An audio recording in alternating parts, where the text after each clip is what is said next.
Okay, so let's pick up with types of performance criteria. So there are objective criteria and then there are subjective criteria. Objective criteria are oftentimes referred to as hard criteria or non-judgmental criteria because they are the cleanest of the criteria. You don't have to make judgments, you just sort of have to count things. So examples would be absenteeism, right? You just count up how many days the person missed. Turnover, like how many people are leaving the organization and we're needing to replace them. Lateness or productivity, right? These are just really easy to count objective criteria. These criteria don't work very well for managerial jobs. Sometimes organizations will try to apply them to managerial jobs and talk about like quotas and things like that for managers.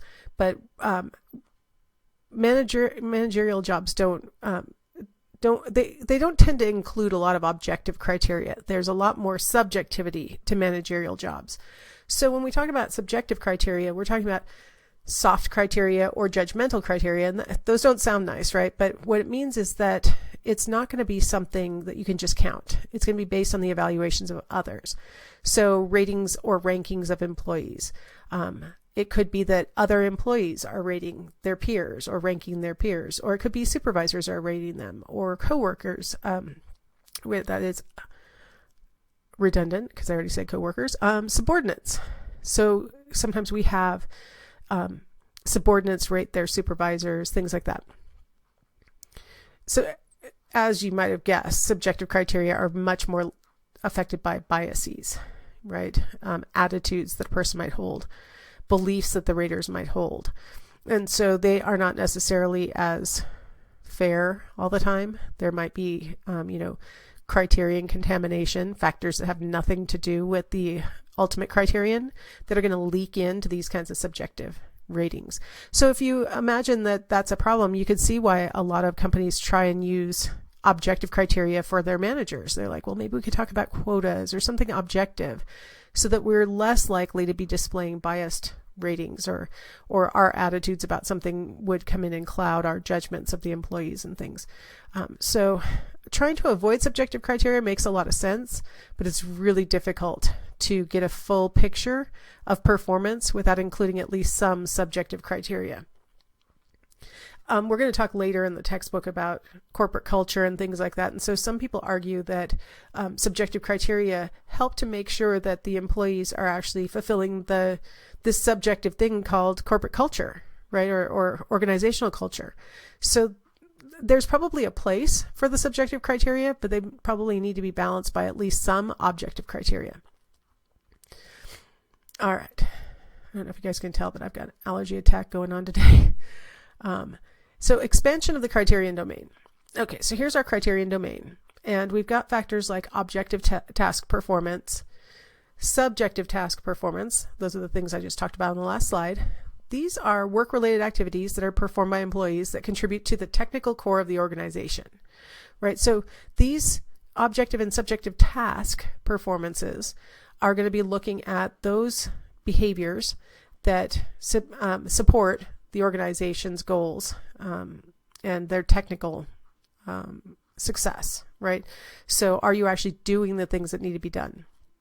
Contextual performance is going to be the activities performed by employees that help to maintain the broader organizational, social, and psychological environment.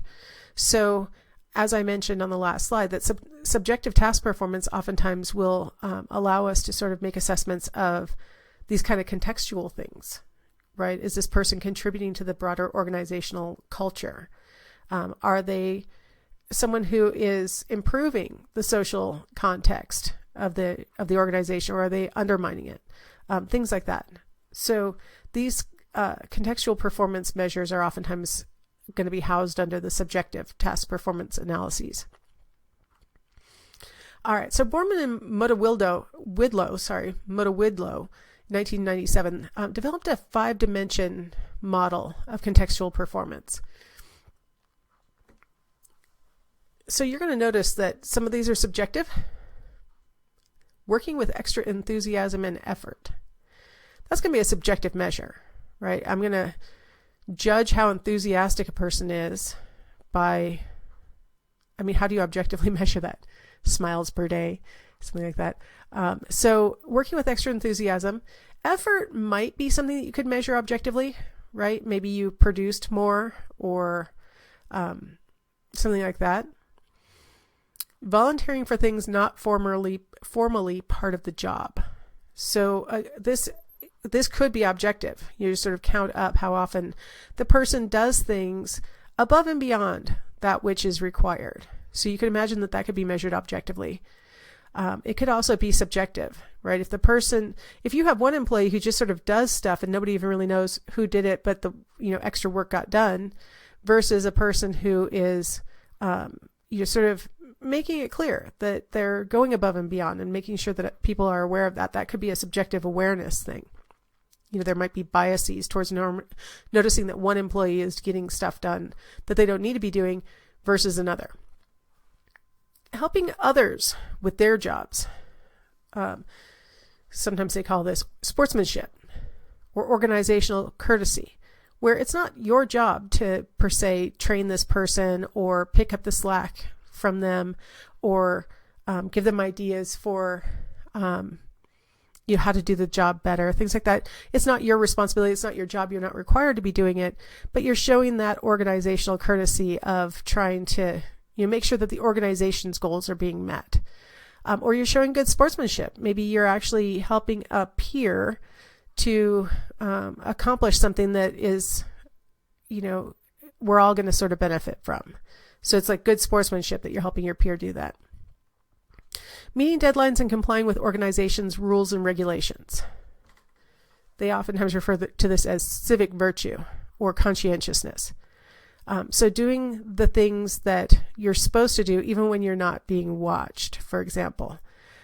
Even if you know that they would probably give you a little grace period for not meeting the deadline, you do it anyway.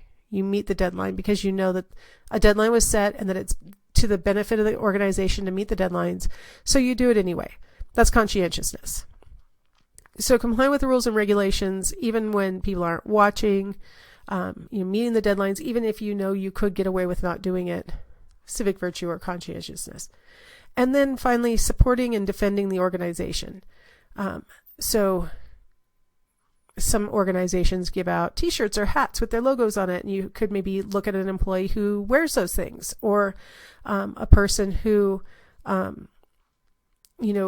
you could go, let's say that you work for a retailer and you could shop somewhere else, but you choose to shop at your own employer because, you want your employer to do well, things like that. So you can kind of see how some of these things are objectively measurable and some of these things are very much subjective and are probably going to be, prone to a little bit of bias or expectations or things like that.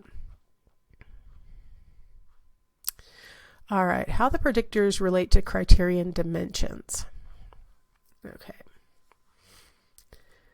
So personality variables, the predictor that we call personality, those personality variables tend to predict contextual performance. So, a lot of times when we're talking about personality, we're talking about big 5 personality traits like introversion, extroversion, conscientiousness, agreeableness, openness, neuroticism, right? So when we look at those kinds of personality variables, a lot of times those things are going to contribute to the context. Is this employee actually making the organization a better place to be, right? Are they actually contributing to those factors that make a good corporate climate or good organizational climate? So personality variables tend to predict those contextual things. Cognitive abilities tend to predict task performance. So I was talking earlier in the last segment about intelligence testing. And one of the things that's really interesting is that intelligence tests tend to predict performance on just about every task that has been measured. Cognitive abilities tend to be the best predictor of task performance. Personality variables tend to be the best predictor of contextual performance. So those are kind of some interesting things to keep in mind about how things that the employee brings with them can really help to determine your context and then task performance. All right. Well, that concludes chapter 4. It was kind of brief because, I only hit the high points. So I will see you guys in chapter 5.